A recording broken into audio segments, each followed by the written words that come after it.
আধুনিক ফুটবলের মাঝমাঠ শাসন করছেন দুই তরুণ অসাধারণ মিডফিল্ডার। একজন বার্সেলোনা ও স্পেনের পেদ্রি, অন্যজন রিয়াল মাদ্রিদ ও ইংল্যান্ডের জুড বেলিংহাম। ফুটবল প্রেমীদের মনে এখন একটাই বড় প্রশ্ন, সব দিক বিবেচনা করলে মাঠের খেলা এবং ক্যারিয়ারের অর্জনে আসলে কে এগিয়ে? একজন যদি হন ফুটবলের বিশুদ্ধ ব্যাকরণ, অন্যজন তবে আধুনিক ফুটবলের সবচেয়ে বড় ম্যাচ উইনার। আজকের আলোচনায় আমরা কোনো আবেগ দিয়ে নয়, বরং নিখুঁত পরিসংখ্যান, মাঠের ইম্প্যাক্ট এবং ট্রফি জয়ের খতিয়ান দিয়ে বিশ্লেষণ করব এই দুই মহারথীর মধ্যে কে সেরা। শুরু করা যাক মাঠের খেলা এবং টেকনিক্যাল দক্ষতা দিয়ে। পেদ্রি হলেন একজন পিওর কন্ট্রোলার। মাঠে তার খেলা দেখা মানে চোখের শান্তি। তার প্রধান শক্তি হল গেম রিডিং এবং ফাঁকা জায়গা বা স্পেস খুঁজে বের করা। বিপক্ষ দলের 4-5 জন ডিফেন্ডার যখন তাকে চেপে ধরে, তখনও তিনি ঠান্ডা মাথায় বল বের করে আনতে পারেন। পাসিংয়ের নির্ভুলতায় পেদ্রি অনন্য। বার্সেলোনা বা স্পেনের মাঝমাঠে পেদ্রি থাকা মানে পুরো দলের খেলার গতি এবং রিদম নিয়ন্ত্রিত হওয়া। ফুটবল বিশ্লেষকরা তাকে জাভি ইনিয়েস্তার যোগ্য উত্তরসূরি বলেন। অন্যদিকে জুড বেলিংহাম হলেন একজন ক্লাসিক বক্স টু বক্স বা আধুনিক 10 নম্বর খেলোয়াড়। তার শক্তি পেদ্রির মতো শুধু পাসিং বা গেম ডিটেকশনের মধ্যে সীমাবদ্ধ নয়। তার আছে দুর্দান্ত শারীরিক শক্তি, গতি এবং স্ট্রাইকারের মতো গোল করার সহজাত প্রবৃত্তি।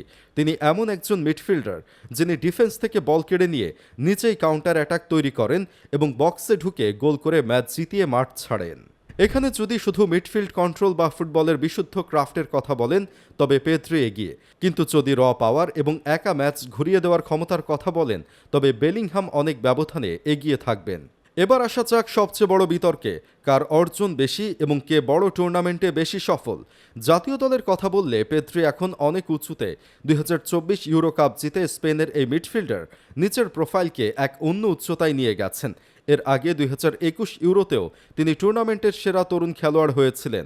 স্পেন দলের মাঝমাঠের মূল চাবিকাঠি তিনিই। কিন্তু ক্লাব ফুটবলে তাকালে দৃশ্যপট বদলে যায়।